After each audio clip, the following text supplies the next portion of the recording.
Sweet talking girl, come along, sing it a song. Don't mess around, you just gotta be strong. Just stop, 'cause I really love you. Welcome to Make Up or Break Up with Judith Jameson of judithjameson.org. That's both the Facebook page and the website.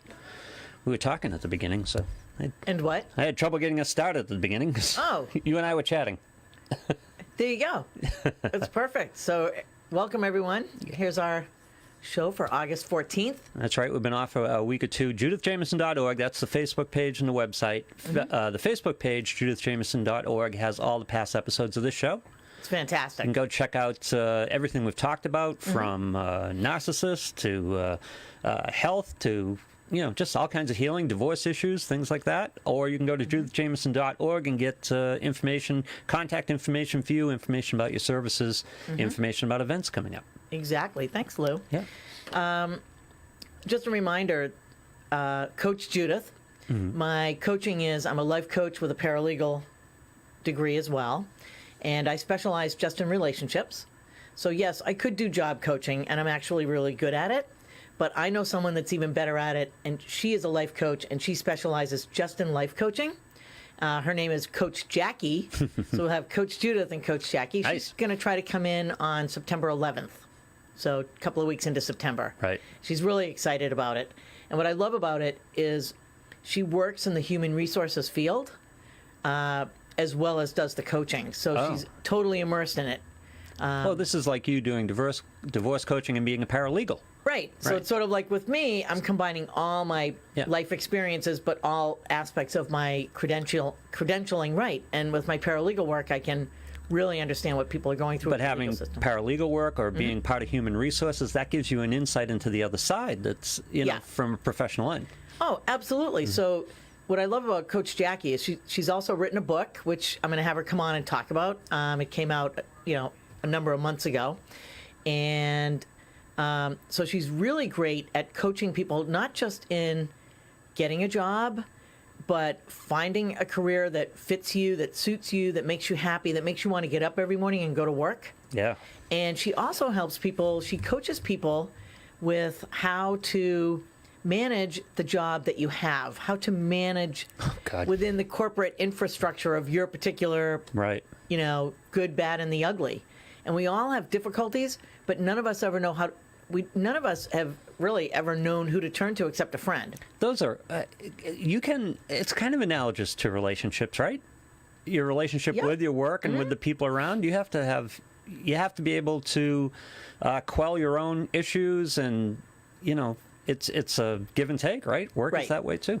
Right. But typically, so the people that she's coaching who are in a job and frustrated, it's helping them to work with their managers, work with the people that they work under. Right. It's not always coaching down into their group, because we all get leadership and management classes, right? But we don't get classes on how to manage our manager, how to manage up, how to... Interesting concept. Never looked at it that way. Exactly. Yeah. And when she and I have gotten together, it's like, wow, Although I do that for a living. Yeah. And when you all realize it in the end, that's what you do, right? Right. This is business, and jobs are usually food chain. You're usually managing the person above you. Exactly. Right. So most of us think of leadership and management in the sense of like managing down. Right. But what she can help people with is coaching you to survive in the environment that you're in. Because the reality is sometimes we're working for the biggest bank, or maybe we're working for the best builder in the area. And we don't necessarily want to jobs search at this point. Right. What we're trying to do is figure out some tactics on how to work with the management that we have. Right. And she can help people navigate that. She can look at the org chart and see, well, maybe is there another area, maybe even in the organization, if it's big enough, that maybe you could move into, or just how to manage those tough conversations with a manager. And she's just so good at it because she's, on the flip side, she's in human resources also at the company she works for. So I'm really excited to have Coach Jackie joining us. She's going to be here, like I said, September 11th is the plan. Ooh, nice. Anything can come up, as we all know. Life happens. But at this point, mark your calendars, because this is going to be really fun. She's nice. She's laid back. She's informative. It's sort of like when we had the health coach. Right. Dawn is just really good, just laid back, but that was she a great just show, loves what she does. Yeah. So In all of this broadcast, plays by into the- divorce, by the way, and relationships. In broadcast, by the way, that's termed as she's scheduled to appear. She's what? Scheduled to appear. She's scheduled to appear. Right. Exactly. That's what we do in broadcast. Right. And the reason why Because I'm you having- never know. Exactly. You really never know.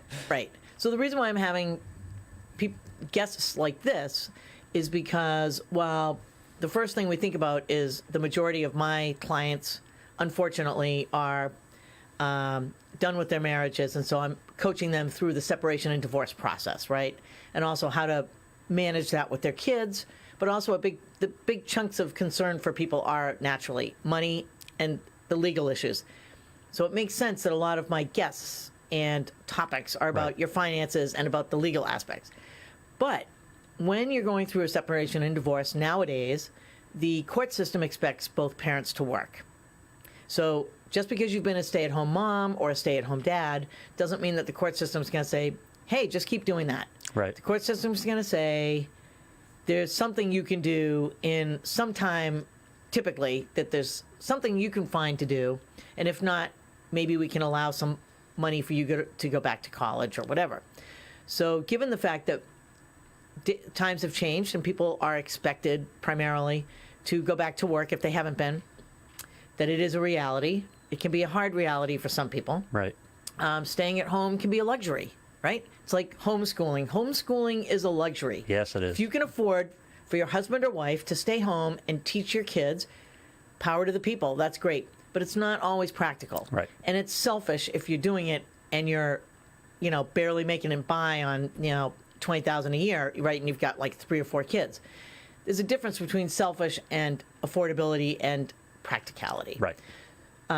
With Coach Jackie, the reason why I love having someone like Coach Jackie come on and Coach Dawn is because they look at some of these other sneaky areas of our lives that apply to anybody, but it's particularly concerning to me when I have clients that are separating, and the reality is their health is declining because they're under so much stress. So that was why Coach Dawn was so wonderful to have. Maybe during the stress of your marriage, you gained a lot of weight. And so Coach Dawn is phenomenal. She really loves and cares for her clients. And Jackie is the same way. The reality is you either need to find a job because the judges are saying you need to get a job, Right. or you're in a job but you're struggling, and let's just say you rely on that income even more now because now you've got to pay for yourself and your ex-spouse, right? Because maybe you're paying alimony or palimony or child support to the other spouse. It's more difficult to make career decisions in a divorce situation because Yeah. you're obligated to certain Yeah. things. Yeah. Right. And so, exactly. And so there's a good chance that you're worried about finances. And the one thing that people think about with finances is jobs. I don't want to lose my job. Right. My husband better not lose his job. These are the things I used to think about when I went through my divorce. Yeah. And because finances is a part of everybody's marital situation. The other thing that's great about having someone like Coach Jackie, which will be scheduled to appear on September 11th, That's right.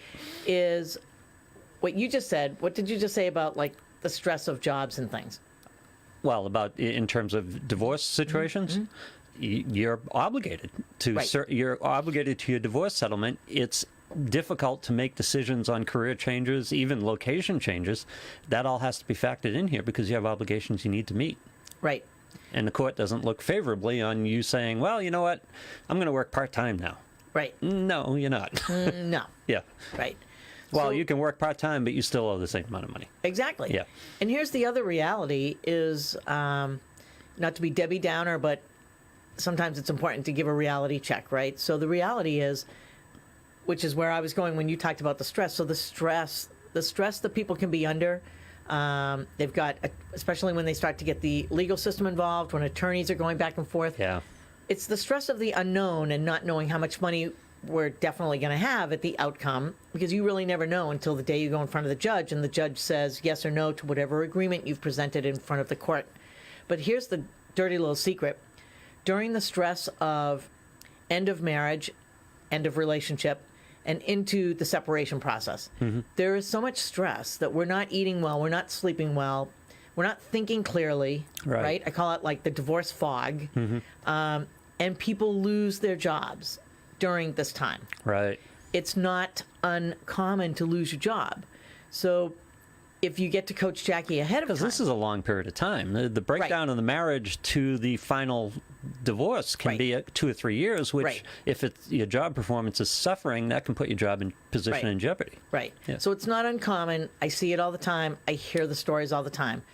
While I was going through my separation, I was so broken. And this is in particular for the one that didn't want the marriage to break up, the one that did not want it to end, the one that maybe was left for another person. Right. You're so traumatized and devastated. And on top of it, if you have kids, you're now probably doing some form of single parenting when you have visitation. Right. It's so stressful that you're not sleeping at night typically, you're not eating well, so you're not functioning at 100% Right. when you're at work. And unfortunately, there are so many companies out there that even if they know that you're going through this personal situation, they may say, I get it, but Yeah. the bottom line is, like, I'm just making this up. You sell cardboard boxes, you work for a corrugated, Yeah. cool company, CCC, and like you're it. not selling any boxes. Yeah. And, at the end of the day, a business is a business. And as much as they may have empathy and sympathy, Right. actually, we've talked about that. They may have sympathy in that maybe they've never been through a divorce. They don't know what it's like. They do feel sorry for you, but at the end of the day, all the salespeople have Right. numbers that they have to make. So it is not uncommon. I would say it's more common than people even know that when you're faltering during this traumatic time frame, you can lose your job. And I don't know if you've ever been on unemployment, but it's usually not oodles more than what you were making. No, it's not. It's usually oodles less Right. than what you could make. And especially for someone that's in sales, they may have a base of, making this up, $10,000 a year, $15,000, whatever it is. So you can't live off the base. But typically in sales, what makes it so wonderful is that your bonuses as Right. well as your commission, you could be making a base of 10, 15,000, but you could be making 50,000. You ain't making 50,000 on unemployment. Right. No. So it's just compounded stress. Right. When Coach Jackie's on, we're going to talk about all of that. I can't wait to ask her about all of this because I really think it's kind of like in my field when I say I work on relationships. It's sort of like going to the doctor. The sooner you go, the better. When I have a resource like Coach Jackie or I have a resource like Coach Dawn, I can give my clients these resources sooner than later so that maybe they can hold on to the job they have. With Jackie, she can help them focus and try to make the best of where they are so they don't lose their job despite their stress. Right. I'll be working with them to get through the stress and the emotional and physical aspects. And then it's sort of like a 1, 2, 3 punch when you have someone like Dawn come into the picture that says, look, this isn't what I do with my health coaching is not all about losing weight.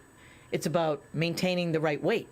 So if Yeah. you're not eating enough and whatnot, you may actually, I call that the divorce diet, Right. D squared. I always tell people, especially women, because gosh, we just love being down to a size 6. I always say, do not throw out your size 10 dresses because you will eventually, Yeah, you're coming back. Yeah. most likely you're going to go back. Yeah. I'm not saying if you were already like 6 sizes over your size, you may stay low, but you probably won't stay as low as you get.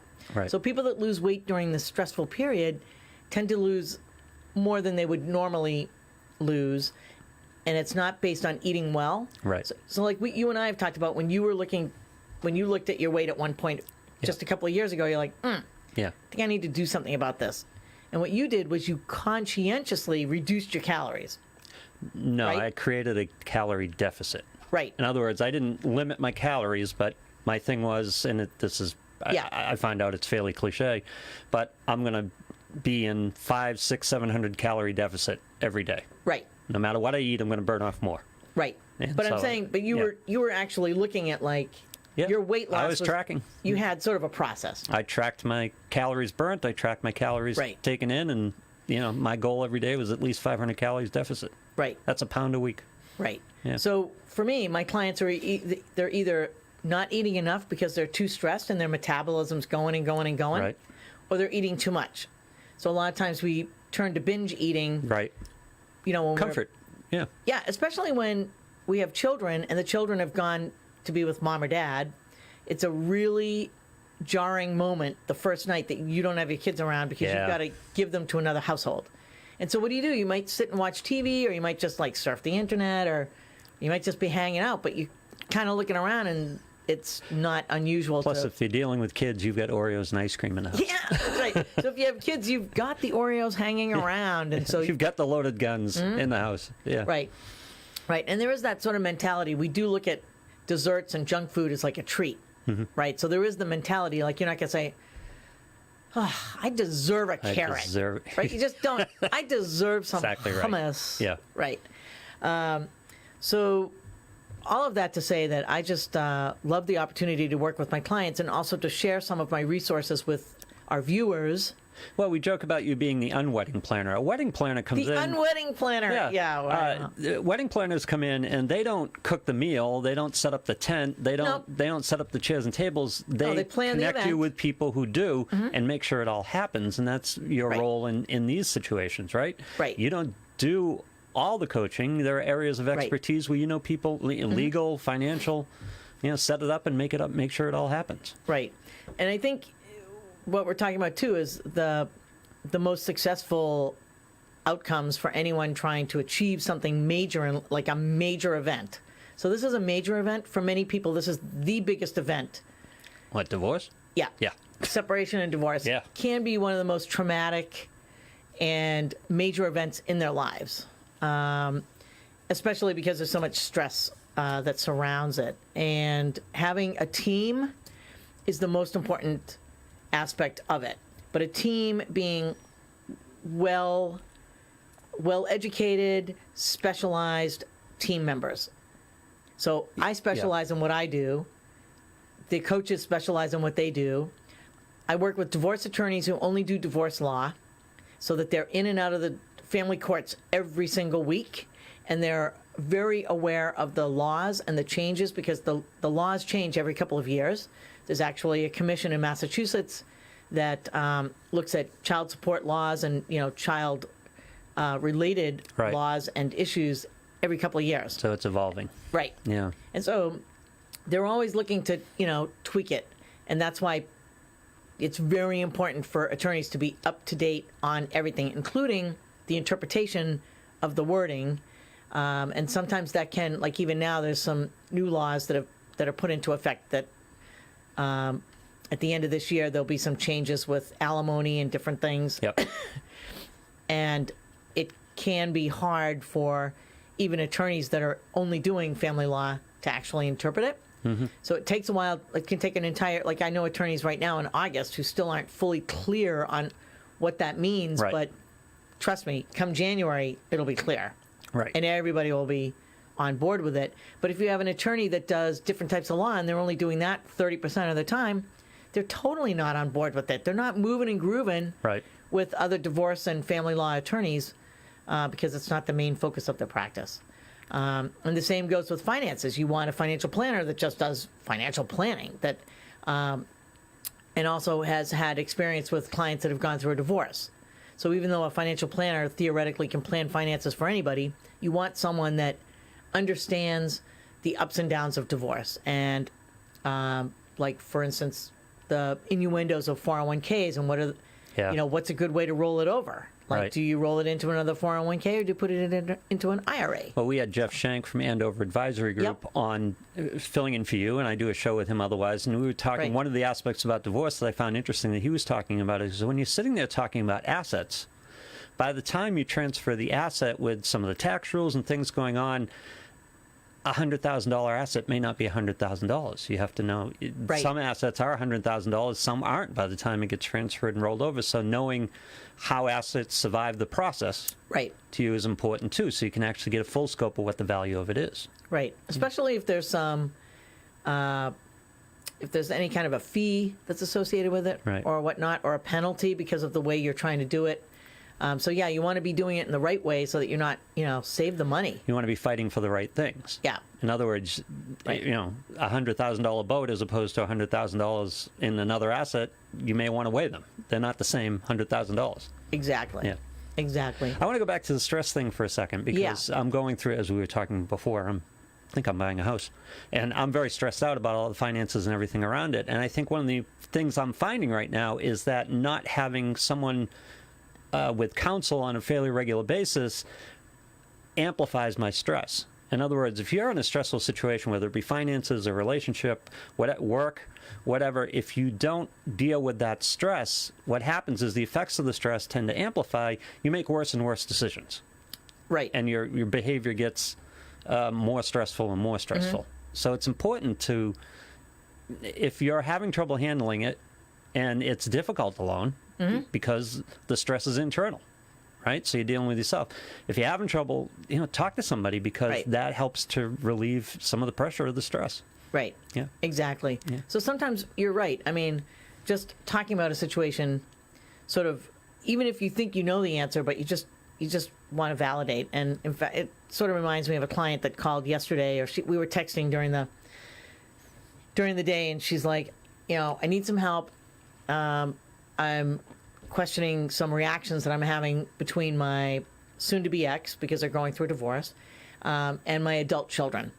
And sometimes I'm sort of blowing up, and I don't know if like the comments that I'm coming up with are correct or not. Right. But I'm not really sure because it's frustrating, and you know, the reality is it's between the adult children and their dad. Right. But she does want to help because some of those relationships are breaking down. Right. And so we talked about that for about, I don't know, 22 minutes last night. So it's in between appointments. And that's one of the things I love about what I do in my business model is I am available for my clients. I'm not charging her for that call. Right. Because it wasn't like an hour. Yeah, if it's half an hour or more, you know, it's basically, that was a meeting. Yep. Because I do a lot of meetings over the phone. But in that particular case, you just needed to be heard. And for me as an outsider to say, okay, I've never even met your kids and I've never met your husband. But from all the things that I know and the things that you're talking about, and part of the problem is he's a narcissist and a borderline, Excellent. pretty much diagnosed as such. Really, yeah. By marital counselors, the multiple marriage counselors. So knowing that, I was able to, you know, bring it into that. And she agreed. She said, yeah, well, he's a narcissist. And I said, yeah, and don't forget, what do we talk about with a narcissist? And I was able to lay out Right. the different things. So even though she can vent with friends, with me, because I have the training and the expertise, plus, as we know, we are very well versed on narcissism and borderlines here. We've Right. read a lot of articles. We've read a lot of books. I reference those here on the air, as we like to say. But if she didn't relieve that stress, her interactions with her kids might have been misguided because the stress tends to take over. It tends Right. to color your decisions. Right. So it's important to try to lessen that, not only for Yep. your own health and your own well-being, of course, but because it affects the quality of your decision-making. Right. And the other thing is there's a high stress level between some of the adult kids and the father. And they're just constantly going head to head on things. And, Right. you know, when people yell or they say nasty things, it's usually because, like when we raise our voices, especially when we're mad, which is what's been happening with some of these kids. When we're mad, we're escalating, we're becoming more emotional, we're saying more, and we're getting louder because we have something to say. And it escalates when you feel like the other person just isn't listening. Yeah, you're trying to be heard. They're just trying to be heard. And in this particular case, there's a lot of hurt. And so they're trying to be heard, and I think they're also trying to get some form of acknowledgement from the father that this hurts. Yeah. And this is why I'm reacting this way. Unfortunately, And the narcissist will turn it into their fault. it's a narcissist, and he Yeah. completely turns it back on them. Right. It's their fault, which is kind of hilarious because it's They're like, okay, wrong for being hurt. like, who's the adult here? Yeah. Right, exactly. Yeah. You're wrong for even bringing it up. Right. I can act the way I want, and your view is Yeah. always wrong. You're just creating drama. You're just creating drama. But he's the one that created the drama. Exactly. You know. Well, that's the way it works. Right. But so yeah, so that's what I mean. I do that with a lot of my clients. I am available nights and weekends. This weekend I spent a couple of hours with another client, And I'm perfectly willing to do that if I have the time. I'm not usually, out and about, like away every weekend. And even if I am, I'm chilling. I'm not like, skydiving or anything crazy where it's like, can't answer my phone right now because I'm jumping out of a plane. So I can usually take the time to text, and usually can take the time to fit a phone call in too. But it helps because where it parts from therapy is, typically it's in the office, it's 45 minutes. In between sessions is unheard of. You don't get phone calls, you don't get text messages. If you do, it counts, and they're going to charge your insurance company. Right. For me, it's more sustaining somebody and keeping them afloat until we meet again next week. So it behooves me to be available, not to say, if you're having a problem, call 911. Because most of the problems with my clients are not 911, so it wouldn't even be appropriate for me to put that on my voicemail. It's not going to help them. And So usually it's just being heard. Even for them, what they like about working with me is like, all right, that's what I thought, but I just, even a 5-minute call. Well, that's what I was thinking, but I just wasn't sure. And before I do it, I don't want to make a big mistake, and then you tell me I should never have done that. So I appreciate that we can have that kind of relationship where we're working together. It's very important because you have to get outside of the echo chamber of your stress. Yeah. For one thing. And the other thing, too, is expressing the problem. In other words, when they call you and start to put the problem into words, that's processing. Right. They're coming to answers while they're telling you what the... Exactly. Inside your head, it's one thing. This is why people are always told to journal. Right. This is why explaining that's part of the processing. You will realize things while you're trying to explain the problem to somebody else, because that's part of the...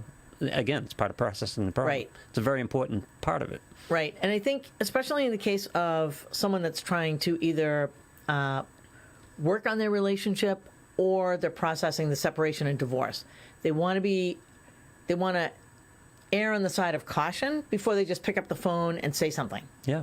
So. Well, they should. Right. Yeah. And the thing is, when you're dealing with someone that you've always dealt with and it never worked during the marriage, and it's certainly not going to work now. Well, in your head, the anxiety is in control. Right. When you're talking with somebody, then you're starting to get in control of it a little bit. Right. Yeah. Exactly. And so I think for me, I can sort of, when I'm looking at the situation and I'm listening, I'm also going by, my expertise and how people should and shouldn't respond, or how to do it, how to communicate. So then I offer the advice on what to say and how to say it. And what's the form of communication. Yeah. How many times have you heard the phrase, while someone's explaining to you a problem, and I just realized this while I'm telling you? No. Usually they say, this is going to sound really stupid, but this is kind of what I'm feeling. And I'm like, I already know that. Yeah. But it's great that they're acknowledging that. Right. So for me, it's more about getting them to admit, like, how is the situation making them feel? Like, it's making me mad, or just talking to my soon-to-be ex makes me sad because, they're already with somebody else. Like, whatever the situation is, it's more important for me to get to how they feel. Right. Because if they're, and the other thing is, like, we haven't even talked about it today, but the G word, which is guilt. So a lot of times what's behind it is, I feel guilty when I speak up. I feel guilty when I push. Sure. And also, it probably didn't work in the marriage anyway, right? So I assume that everybody's tried. But I feel guilty speaking up. Well, you never get good saying, results from speaking up. Yeah.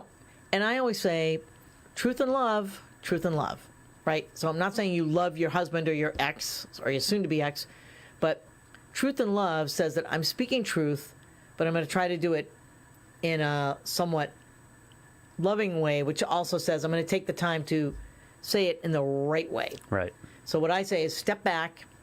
You already got your anger out. You already vented to me. Now you're gonna frame it in a way that is more acceptable to the other person, in the sense that we're going to take the emotion out and you're just going to state it as a fact. It's funny. It wraps around to what we talked about earlier about managing up. Right. You've got to manage your partner. You do. Right? Oh, you absolutely do. So the message has to be tailored in such a way so it's going to have an effect on your partner. Right. Hopefully a positive effect. Right. Yeah. And one of the things that we've talked about in here as well is, you're not just managing. So in this particular case, I'm talking about when you're in a marriage or a relationship and there's kids, you're also managing that as well. And when you're managing with an adult partner, it's more me to you, like, you and I are, Right. right? But it's a different kind of management because even though I might think you're an idiot, we're still equals in the sense of we're both adults. Yeah. And even if you don't agree with what I say, we talk differently. But when we're dealing with our kids, and I'm going to talk about this in a second. So what's so interesting is parents tend to parent very well. They know how to treat a little kid. Like, they know discipline. They know boundaries. They know consequences. But when kids become young adults, and I'm talking like teenage years and up, everything starts to get a little bit fuzzy and gray, and we start to think, well, we can't talk to them the same way and whatnot. But what I always say is, you change the way you talk to a 19-year-old that does something that you don't Right. agree with, especially if they're living in the home. It's your roof, your rules. Right. Tough love. I don't Right. care if your kid's 50. If you're living in your house, they don't get to leave a mess in the kitchen. They don't get to Right. come in at all hours and wake you up or stay out late and make you worry. Right. You can be home by midnight because I'm not sleeping. It doesn't matter. It doesn't matter that they're an adult. If they're affecting you in a negative way, you can have rules and guidelines. But people feel less empowered to do that. And so one of the things I want to talk about today is parenting responsibilities, 10 things you are and aren't responsible for as a parent. Interesting. And I think that that'll help people, whether they're just parenting and in a wonderful marriage, they're in a really good relationship. So this applies to anybody out there that has that. Right. And God bless you. We're excited about that. You can write in comments if you'd like. We'd love to hear about your successes. How are you doing this? I can't wait to find out what I'm not responsible for.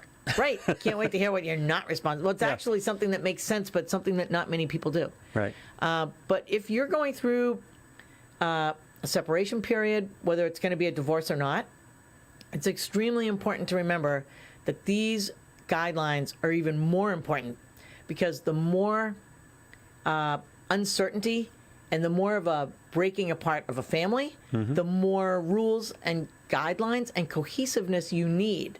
So what happens is, and this is very typical, and I'm not blaming anyone, I did it myself. When we're going through the stress of our adult relationship breakdown, the kids fall by the wayside a little bit. Sure. So I'll sit there like, I am so freaking tired. Like, the last thing I'm going to do today is say one more time, pick up the popcorn or vacuum it, right? I'm picking my battles because I don't have the emotional or physical energy to deal with it. Right. The problem is now the rules are they're falling by the wayside, and it's confusing to kids. They'll take advantage of it. And when you try to gain your foothold again, good luck. Well, good luck. This goes back to the old axiom that kids will rebel against structure, but they love structure. They need structure. They love Right. it. You know, Right. and we were talking about stress in the first half of the program. What's the basis of stress? The basis of stress is unknown.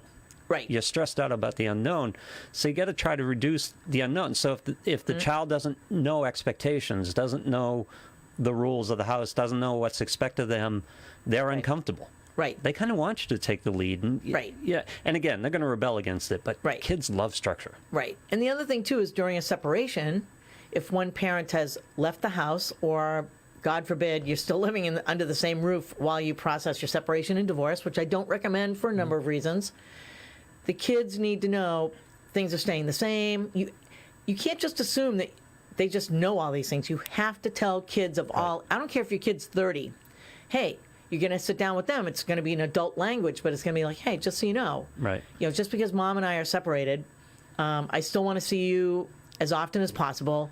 I still love you. I support you. That fishing trip we take every year in June, we're still going to take it. Right. When they, and it's funny, with my ex, I've run into this on occasion myself, so it Yeah. must be more for the kids. The kids must look at this type of marriage situation as a landmine. It's like, I Yeah. don't want to step on something that's going to blow everything up, get me in is. trouble, get everybody, upset. So they want to know, what they can expect, what they can do, what they probably shouldn't do, things like that.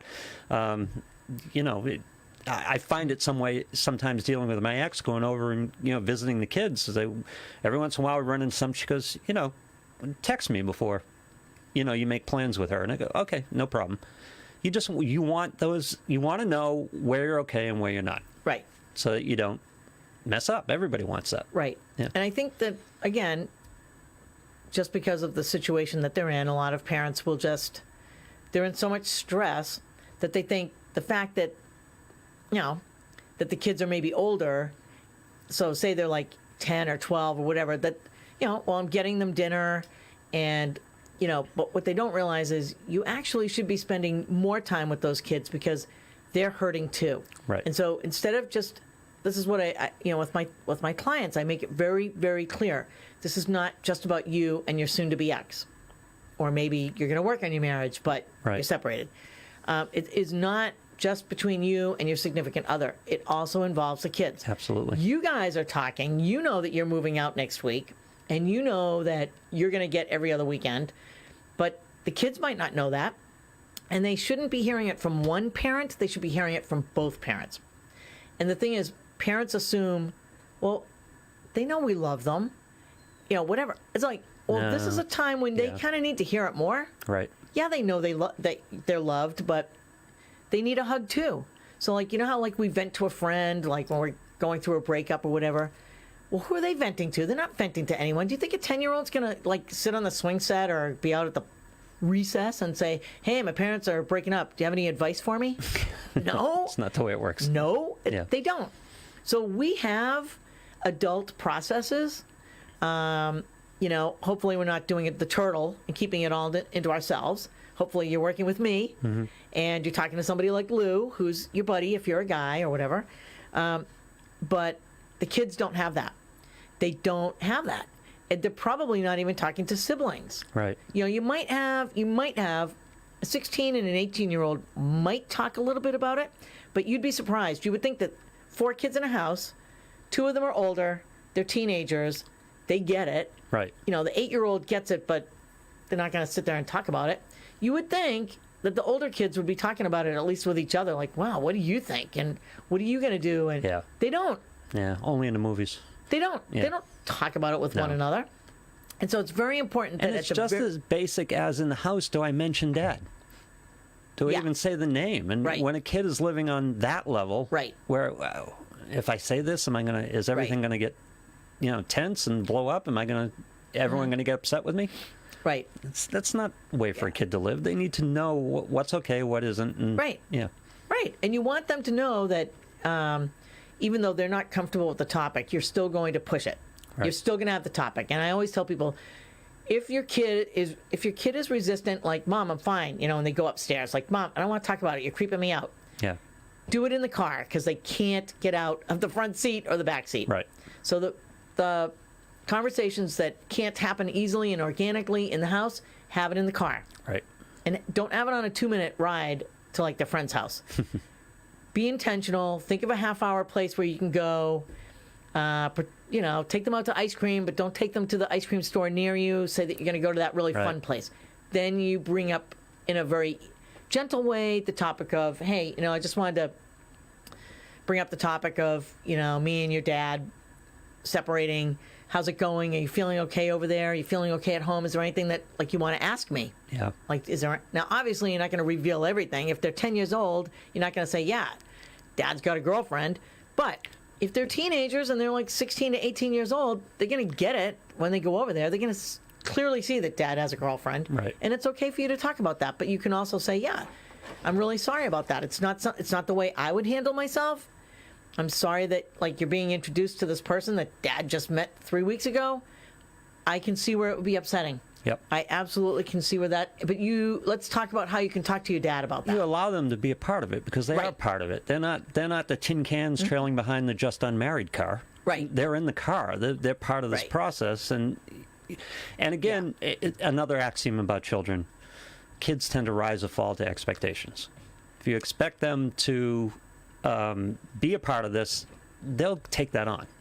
Right. But as long as they understand everybody loves them and they know what they can do, what they can't do, or what what a taboo I don't know if it should be taboo subjects, but they just know the ground rules. They know what's going on. They're in it. They're in the car as opposed to just being dragged along. But you can't assume that's what we're talking about, right? You can't assume that they know everything. No, they don't. No, you bring them in. You read them in. Yeah. So you need to have these conversations. It's not the one and done conversation a week before dad moves out. It's continued conversations like, hey, I'm just so glad that we're still spending time together. How are you doing with all this? I know it's hard for everybody. Right. But like we've explained, it's just sometimes it's just really hard for a mom and a dad, to work things out. Sometimes we have to be living apart to work things out. So you don't want to just have the conversation, then mom or dad leaves, and then you never bring the talk back up again. It's like all parenting. It's an ongoing endeavor. Well, we're telling our friends or our life coach about it every week. So who are they supposed to talk to? At the minimal, they have to be talking to you. Not every kid needs to go to therapy. And if there's a healthy relationship with mom and dad and they can talk about how they're feeling, and hopefully if they feel okay about things, they really are, that they're stating that they're okay with things and that they really are, but you can't assume it. And so that's a whole other thing that I do with clients. It's a little bit complicated, but I'm always asking a lot of questions of the parent that I'm working with, because I'm usually only working with the husband or the wife, to make sure that they're going back and talking to their kids. At least my client is keeping the conversation going. You cannot just have one conversation and then that's the end of it. Right. You're not going to wait until you see like little Billy being a bully out on the playground, because that's his frustration, which is very common. Young kids will become bullies at school when they're frustrated or upset or depressed with the divorce and whatnot. My general philosophy for parenting is if you're parenting in real time, you've got issues. These issues you try to deal with ahead of time. Right. In and other the only way words, that happens is you're proactively saying, "Is everything okay?" Right. Like, "Hey, And let me test this on you. With my ex and I, one of the big things we talked about was normalization, and it's the old principle. Like when you're out with your young kids and they're running and they take a fall, there's two approaches a parent can take. They can come up and go, "Hey, you all right?" And it's normal. You fell down. Right. Let's check everything out. Or you can panic. Right. And when you panic, the kid tends to think, well, there's a reason to panic. So the kid goes off. So normalization is just like, all right, may not be the best thing, but we're here and we're dealing with this, and that's one of the ways we approach it. Just try to normalize things as much as possible. Yeah. And I think the most important thing is validating their feelings. Yep. So if they say, "This isn't what I wanted, I want dad back in the house," don't say, "Well, that ain't happening." No. Or like, "Well, remember when when dad threw the chair out the window, like that was pretty much the reason why he's not here anymore." You don't have to be sarcastic. You don't have to be flippant. Maybe dad did have an anger problem. Maybe dad does have an anger problem. It doesn't just go away. And maybe dad did do those things. He would throw things around when he got angry. But all you have to say is, "Look, I totally understand. I would love to still be married to your dad. I would love for us to be a whole unit. But when somebody is angry like that, it's just not okay, and it's not safe for us to be around it." So you lovingly just explained what the reasoning is, and that you too would love to still be in a relationship. Plus, you allow them to have that feeling. Right, but, you're validating it. Right, Absolutely. and then that feeling's perfectly understandable, but we're dealing with this now. Right. Yeah. Absolutely. So do not dismiss it. Don't be like, "Really? You want the dad back in that like broke a table?" I know. Bring him into the fight. No. Right. Do not dismiss it. Do not be sarcastic. Do not be flippant. If the kid gives you an iota of a feeling, go with it. Just be like, "Wow, can you tell me a little bit more about that?" Or, "Here's the best thing." By the way, that's a gift too. When the kid It's actually a opens gift up if to they you. say something. Yeah. But here's the thing. Get on their level. Understand why they would feel that way, right? At the end of the day, somebody that breaks furniture and stuff is still their father or their mother, right? Sure. It's the person that, has a drug addiction problem, the person that is struggling with alcohol. And I say struggling because nobody grows up saying, "Hey, when I'm 15, I'm going to start drinking and maybe throw some drugs in there and, just do it occasionally." It's like, it's an addiction, right? And it's an illness. And, at the end of the day, there are times when there are choices, but there are also struggles associated with that too. And you just can't. This is a whole other topic, but I know. I'll get through this one article because it's good. Because I have two articles, and we'll be covering those over the next few weeks. 12 minutes. Let's take this one on. Okay. So this article is Parenting Responsibilities: 10 Things You Are and Are Not Responsible For as a Parent. So these days, like we've talked about, we're bombarded with mixed messages about how to parent the right way. It's easy to buy into advice from the media, relatives, and other parents and start to worry about that we're doing something wrong. Part of the reason this is happening is because adults, just like kids, are overstimulated. We're more wired and connected, which means we're receiving more outside input than ever before. We have easy access to advice, good and bad, on the web, to information about how other parents are doing things, and to each other through social networking sites. So in the past, our mothers weren't watching podcasts like this. Right. Our mothers were not reading self-help books on how to parent. How to raise a really great, healthy boy, how to raise a healthy daughter. We didn't have that. Right. They just had a kid, and they did the best they could. And yeah, you would, rely on relatives and friends. But a lot of past parenting, let's be honest, before all these self-help books and things came around, they really were working on modeling. Right, exactly. So yeah. a lot of parenting, like when you hear about the dad that would spank and, would be overboard with punishing, if you really reached into their past, it's because that's how their father punished them. It's generational, right? It's generational, and it's what was modeled to them. Your children are not puppets, and you are not a puppeteer. This is just no logical way that there is just no logical way that you can control every move your child makes or everything your child says, especially outside of your home. So that's why this article is so great. Things you can control, things you can't. Right. So let's get over here. Here's Lou's thing. What you are not responsible for. Excellent. Let's see what we're not You like that? responsible for. Yeah. Number one, you're going to love this, Lou. This is such a great article. What you're not responsible for. Number one, making sure your kids are always happy. No, really? So- yeah. How many parents are putting their kids into ballet and into skating and into dance and into Girl Scouts and Boy Scouts and Right. everything? I call those like the crazy soccer moms, crazy soccer dads. Right. Right? It's like the soccer in the fall, the soccer over winter break, the soccer camp Right. in the summertime, Yep. spring soccer. Oh, wait, it's not soccer season, so now you have to do another sport. Like parents that are obsessed with having their kids overly involved in sports and social activities.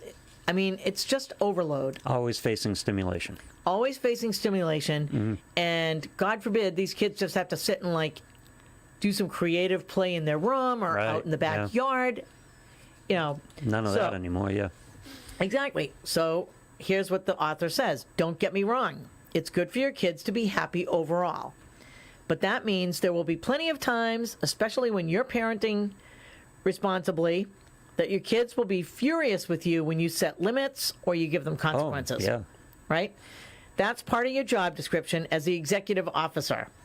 Not to make decisions based on what your kids will like, tolerate, or be okay with. So when they're talking about happy, they're not talking about the outside activities, but Right.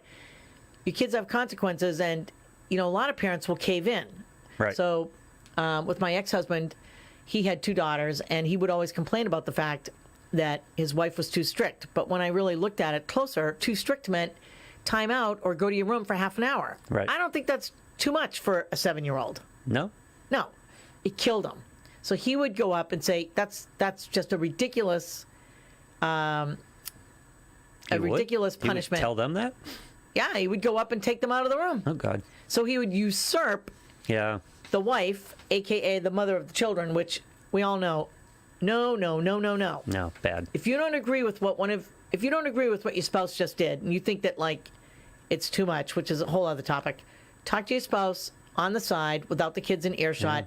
Come up with Work it out between you two. Work it out between the two of you, and come up with a new solution of how you're going to do it differently. Right. That is a compromise. The second thing is that parents are not responsible for is getting the approval of others. No, yeah. So, I agree. all right, rationally, you do not need other adults in your life to tell you that you are doing the right thing. Parenting is not a popularity contest in your family or in your community. Sure, it feels great when other adults, such as your child's teachers, tell you your child is doing something well, but it's not necessary in order for you to run your family business well. So while you might want to get input from others, just remember that if your rule is, like for me, my rule was you've got to make the bed or else, right? There's consequences. Right. You've got to clean your room or there's consequences. And that started when my son was 3. Now, yeah, I didn't care if the bed was made perfectly, but other friends were like, "That seems a little extreme to make him clean his room and make his bed. He's only 3.5. I'm like, He can walk, he can talk, Right. he can make a mess, and he can also put any toy into any small nook and cranny in the house. If he's able to do that with a truck, he's able to pick a shirt up and put it in a laundry basket, which, by the way, didn't even have a lid because I figured, all right, I know the lid will never be put on right, so I'm not buying no hamper with a lid. So do what you think is fair and just, The basic parenting lesson is actions have Right. consequences. It That's is. the basic lesson. And that's why the first one, your job is not to make your kids happy all the time, Right. is important. Right. Kids aren't happy with consequences, and they're not happy with timeout. Right. But to make them strong adults, they need to have strong consequences or reasonable consequences, Yeah. obviously equal to the Proportional consequences, yes. equal to Yeah. the offense. Number 3, you are not responsible for controlling your children. And that was the part about the puppets. Your children are not little puppets, and you are not the puppeteer. There's just no logical way that you can control every move your child makes or everything your child says, especially outside of your home. So, it's important to remind yourself that if your child is not doing her homework, for example, despite your best efforts to motivate her and hold her accountable, that's her problem, and the poor grade she earns is hers alone. Mm-hmm. So, they don't say it in here, but we all know what they're getting at. Right. If you cannot control your children, you can set up the right parameters, like they have an hour of quiet time and they're sitting at a desk. But if they do or don't finish their homework, they pay the consequence, and it's the grade. Right. So we are not to be helicopter parents. You are not to write your child's paper. You are not to Right. go to the library with them and pick out the great books that they should be referencing for their resources of research. Don't do it. Because the kids won't learn if you're doing it. How many times have teachers looked at these, book studies and said, there's no way the kid wrote that. Right. And the map is too perfect. There's no way a 6-year-old did that map. If Right. it's a weird-looking little map of France, who cares? The point is for the kid to do their own homework. Right. So do not control your kid's homework. Do not control everything that is going on outside the house as well. Right. You can lead a horse to water, right? So Yeah. you can have your kid have the quiet time.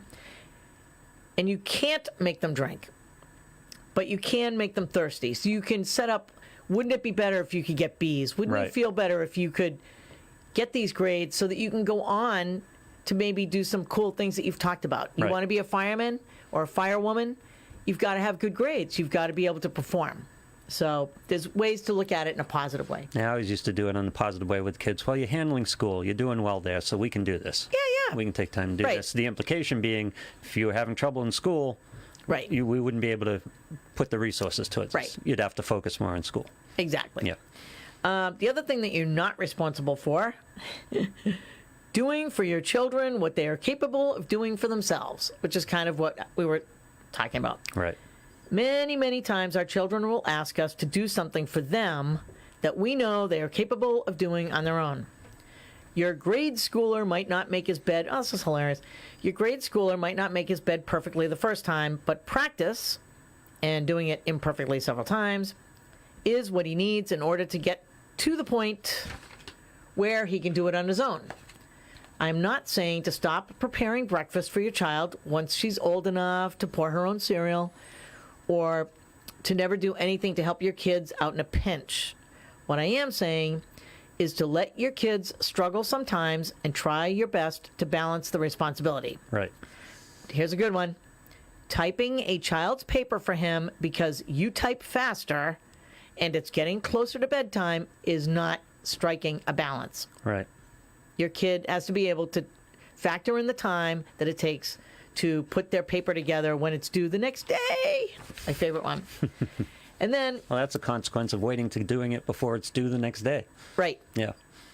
But again, it's okay because the kid let it go till the next day, and Right. you probably maybe reminded them once or twice. Maybe you have a schedule up on the refrigerator, but it's ultimately their responsibility. And the last one on things you are not responsible for, you do not have to be Superman, Wonder Woman, Mike Brady, or June Cleaver. And we love talking about the Cleavers. Yeah.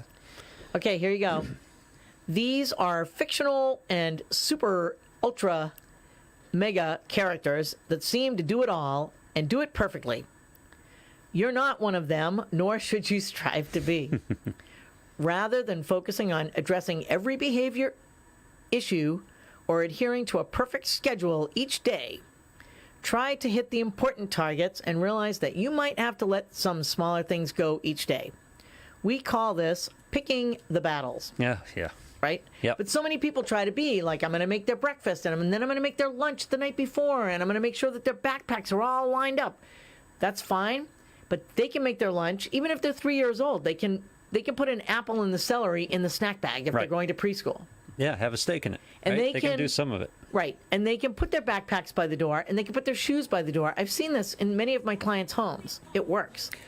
And Right. I say, you're empowering them because they're learning to do things on their own. And they feel good about themselves when they get up and their cereal bowl is right there. And they're like, oh, here's my Cheerios. Oh, there's my backpack. Look, we got the prep in. We Right. did the article we intended to do. That's a first for the show. Right. Right. So things you're not responsible for. I think it's important for parents to remember these things. JudithJameson.org, the Facebook page for past episodes of Makeup or Breakup and all the subjects we've covered, and JudithJameson.org, the website for contact information, information on your services, information about events coming up. Right. Just go to my website and email me from there. And look for us next week. That's right.